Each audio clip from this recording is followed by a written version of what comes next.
Þetta liður sem ég þykir ótrúlega skemmtilegur í betra kynlífi og það eru spurningar frá áskrifendum. Ok, þessu tilbúin. Það er svo skemmtilegt. Hér spyr einn áskrifandi. Ég vil umfjöllun kynsjúkdóma og smokkanotkun. Ég hef farið víða heim í swingersklúbba, nektar, hótel og swingershótel og fleira.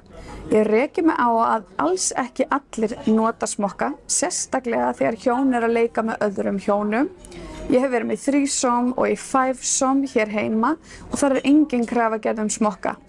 Ég skoða stundum kynlífsmyndir, klám, og þar algjör undantekning ef smokkar eru notaðar í hópakynlífi þegar allir eru með öllum. Nú spyr ég hversu mikil áhætta að stunda smokkalaust kynlíf og hvaða sjúkdóma gæti maður smitast af? Hvort varasamara fyrir konur eða karla að fá kynsjúkdóma? Dæmi. Ég og kynlífsvinkona við hittumst þegar báðum hentar en ég hitti svo aðra konu í sumar og stundaði þar smokkalaust kynlíf. Hver áhættan fyrir mig og fyrir konurnar?